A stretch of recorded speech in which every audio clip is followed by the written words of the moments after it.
I was speaking to another one of the large institutions that work with the banks.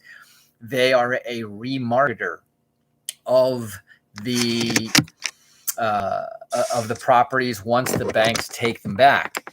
And so this is where you want to understand that the banks have been ready. They're the only reason that they haven't come after every single property is more for PR and political reasons. They are entitled to, other than in the states that I mentioned to, and they are going to. And in fact, by listening to the real estate show, not only do I tell you when these things are happening, and we give you a backdrop, and a lot of times a little bit of what we like to think of as inside information, because you're going to see that and I now believe more than ever that I will be correct. We were saying this for since the beginning of the pandemic, that the foreclosure tsunami that many people were predicting, that it wasn't going to happen. And here's why. First of all, nothing is ever as bad as everybody thinks it's going to be, and nothing is ever as great as everybody says it's going to be. So somewhere in the middle there lies the reality. And in this situation, if you understand the underlying fundamentals, and what are the underlying fundamentals? The supply and demand equation. We have been in short supply in a strong demand situation. And even if all of a sudden there was something to spook the market that would cause the demand to decline dramatically, given what's happened over the last 18 months, there will still be people that now understand that they have freedom of working from different locations. They now understand the increased value of real estate as more than just a place to lay your head down and sleep. The utility of having a place to work, of having a place to study, to work out, to do all these things.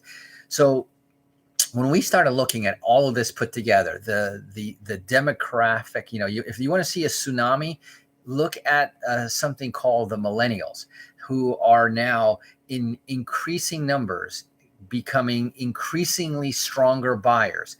As the transition of wealth, which will occur, goes from the baby boomer generation to the millennial generation, you will see that the demand, in fact, will grow. And even if a smaller percentage of the millennials want to buy houses, it's still a bigger percentage than you normally see because of this wave, this demographic wave. And then you factor in the fact that we've got historically low interest rates. And if there was an economic problem, would they raise the rates, or would they have to lower the rates again?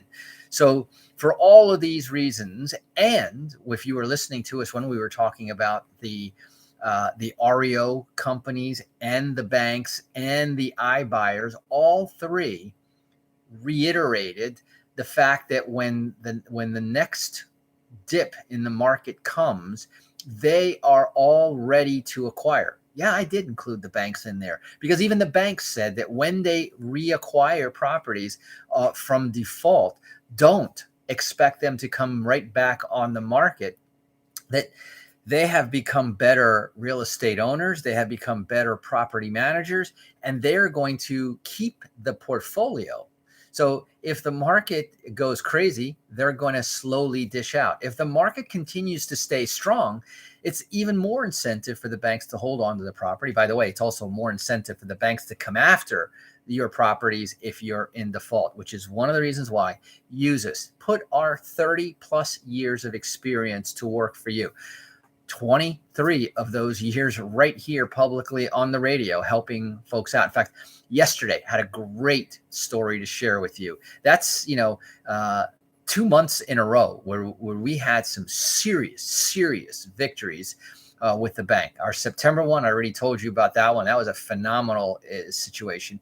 And it also brings to me another awareness that the banks are in business of lending money, right? We all know that.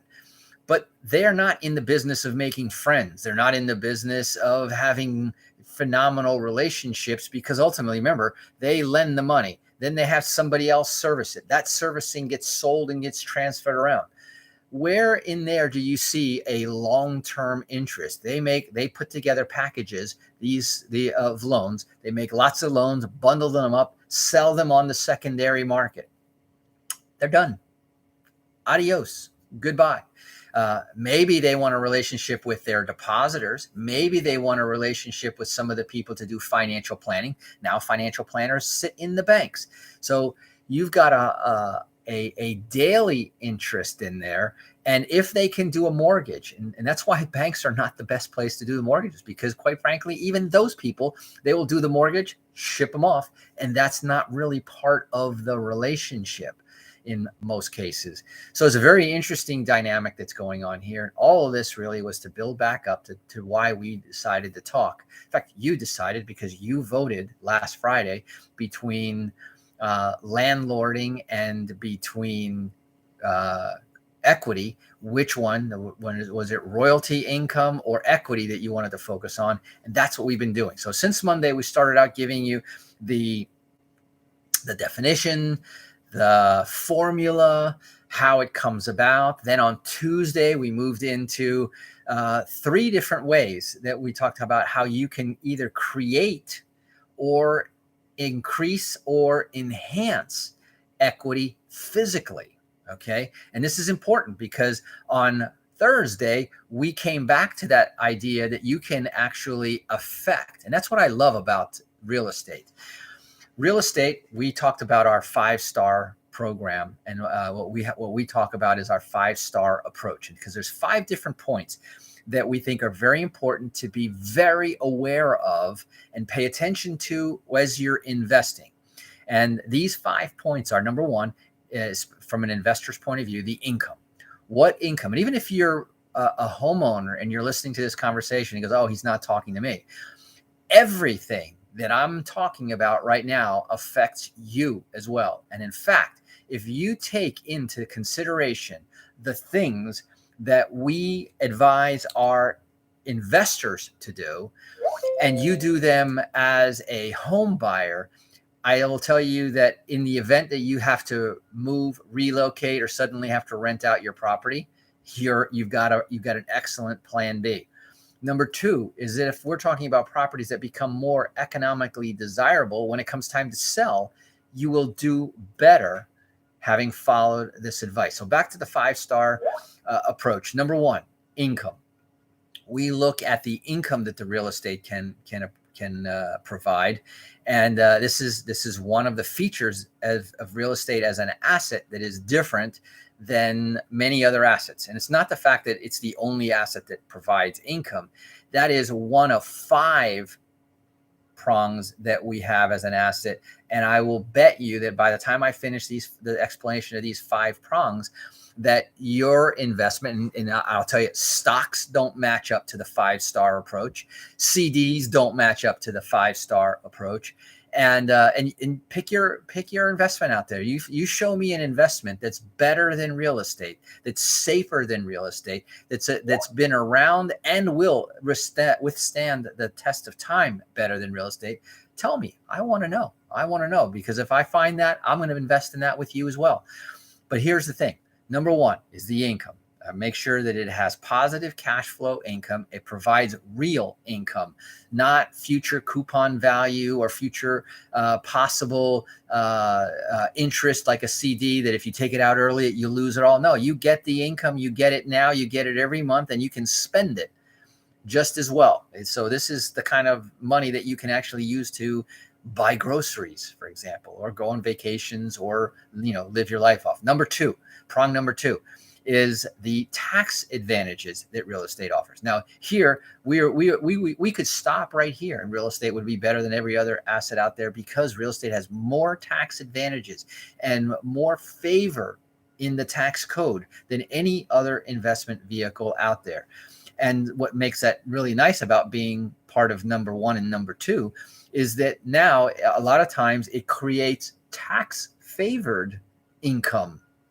which isn't even I could make that a sixth prong, but now I don't have a 5-star design. So now we have the third one is the equity. And that's what we spent our entire week about it. And then I said, we could have several different approaches and conversations, and stars equity could represent 3 more, because you've got the equity that comes from the systematic pay down of the mortgage. Happens automatically if you pay your mortgage every month the way you're supposed to. Then you get the equity through the improvement of the property. And we talked about on Tuesday that one of the 3 ways that you can affect, number 1, is that you can improve and update the property. That will make the property more value. An updated, current, modern, state-of-the-art house is worth more than an antiquated, not maintained property from the past. Pretty simple. The other thing is that you can expand the asset. You can, can you expand every other asset? Where I make real estate bigger. I enclose a carport, enclose a garage. Now I make it into living space, more valuable square footage. I can add a story. I can do all sorts of things that improve the value, improve the property, and increase the value. And so I can increase it, I can update it. And the third way that we talked about on Tuesday was I can negotiate equity. That's the coolest part, because that's in creating equity out of thin air. And so one of the most valuable skills that anyone can ever have is the ability to negotiate, because as a good negotiator, we can create value, create income, create equity simply because of good negotiation. I can buy a $100,000 house and through good negotiation get it for $80,000, and I just created in maybe an hour $20,000 worth of value. You show me another skill that pays better than that, and I would love to see it. Then you talk about, so that was our Tuesday show. And then we went into our Wednesday show, which we go out into the news and the media, and we talk about, and we look at different things that are going on in the marketplace, and as they support what we're talking about, and bringing a focus and oftentimes reinforce exactly what we're talking about.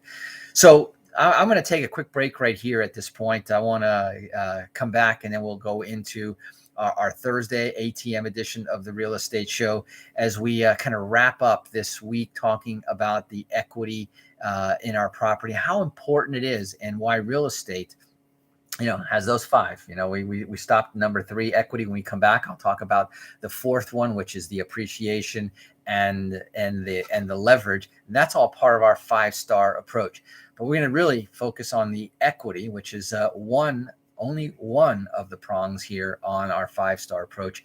I want to remind everybody before we go into the break that this coming Tuesday, we have our Fearless First-Time Home Buyers.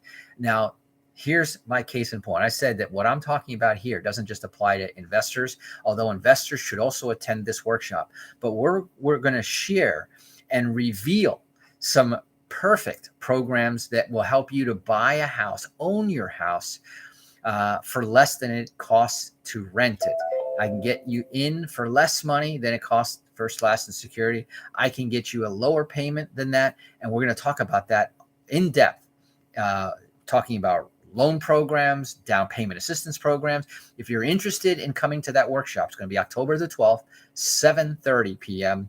Me and 2 of my excellent partners are going to be with me on that Zoom call. It's a virtual. You can attend from anywhere, but you do need a reservation. And to get your admission to there, you need to type the letters DPA to our text line 561-861-2366. That's 561-861-2366, and then you'll get a confirmation, and your spot will be reserved. Last time we had people blocked out because we reached our capacity, so don't let that be you. Anyway, let's go ahead and take that break. Here are a few words from our sponsors. Don't touch that dial. We got a lot more for you here on the Real Estate Show when we come back. Roxana. Hey, Felipe. Rock and roll.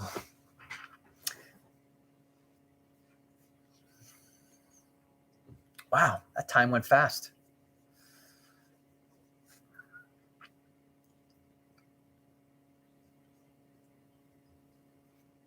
Yeah, I see on my screen the requests coming in for the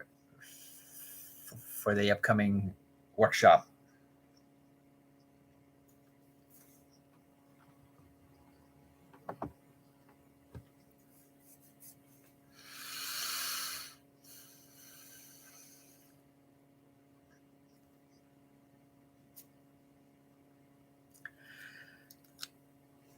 And welcome back. For those of you just joining us here on the Real Estate Show, you are listening to our Friday edition of the Real Estate Show, our TGIF. Yes, thank God it's Friday. Yes, it is. Thank God it's Friday. Thank God it's Florida. And I always count my lucky stars here. And thank God it's finished. I'll tell you, we had a crazy busy week and an even crazier busy today. Friday was just, I set my schedule, I make my list of things to do. And I know somebody upstairs is just laughing because I guess he had other plans. But I wanted to tell you really quick the story before I jump back into our 5-star approach and some of the other things we're covering with equity. Had a gentleman, we're helping him with a short sale. And yes, there are short sales in this rapidly appreciating market. It's a short sale that we've been working on now for quite some time. We started before the pandemic. And of course, the pandemic only extended everything because he couldn't be foreclosed at this point. And as a result of that, we brought a buyer, brought an offer, all cash buyer, and the bank kept going back and forth, back and forth. Now, something to understand when it comes to the world of short sales is that banks do something that's called dual tracking.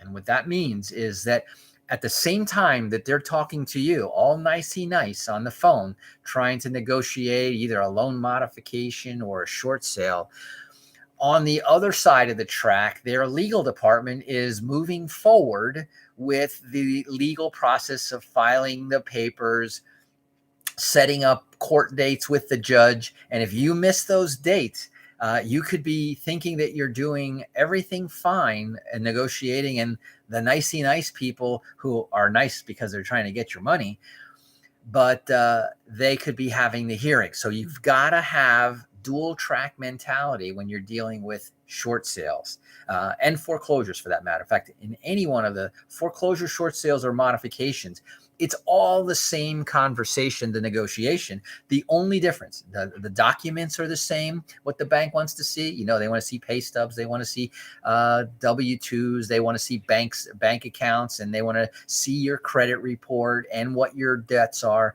All three of them, all the same. The only difference is the goal or the outcome. And your goal might be, and in my experience, everybody wants a modification, right? Because everybody wants to stay in their home. I understand that. But in often cases, if you don't have the income that you used to have because of a loss of a partner or a spouse, because of a loss or closing of a business, the pandemic has wreaked havoc in that department.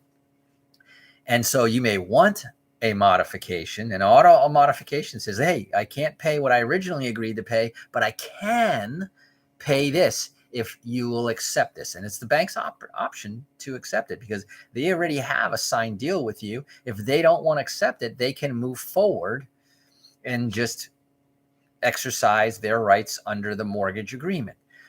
So a bank, although today for PR, expediency, and politics, will go ahead and at least accept. They'll send you an application for a modification, but if you can't provide the income that they want, they can say goodbye. If you can't provide assets or other things satisfactory, they could do one of two things. Number one is, they can do several things. They can accept it, which is rare, I will tell you.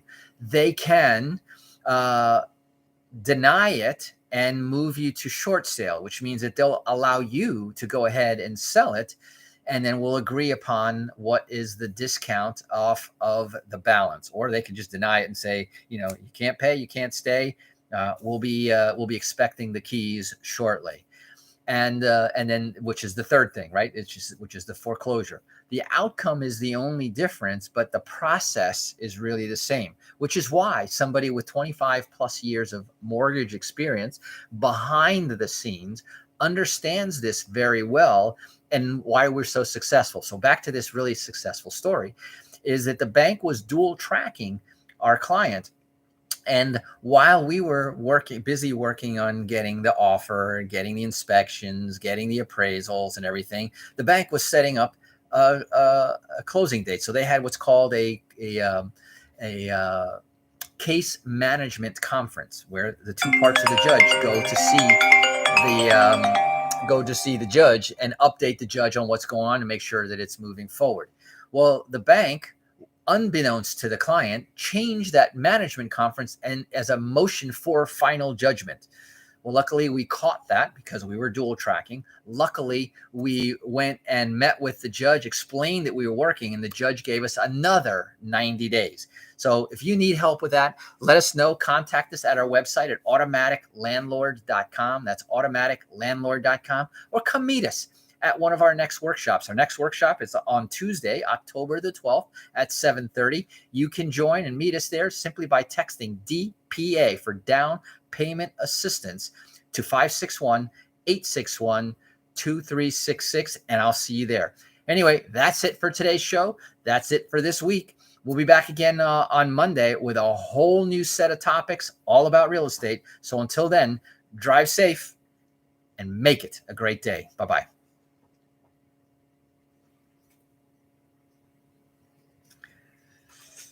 Man, if that show didn't go fast, it's amazing to think that these are all the same 30 minutes.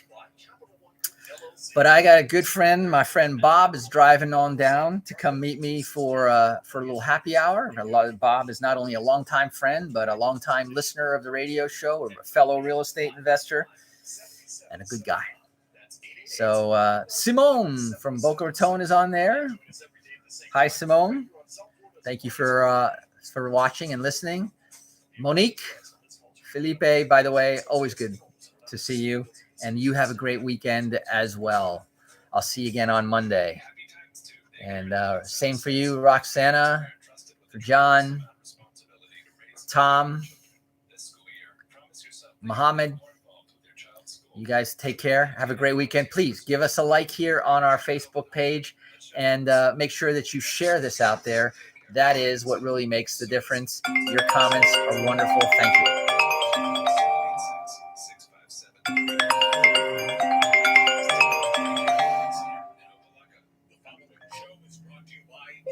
The Real Estate Show. Can I help you? Yes, I was listening to you on the radio or somebody on the radio. Yes. I just my bank. I had not paying my mortgage for all these months that we were in the pandemic. Yes. And now they said for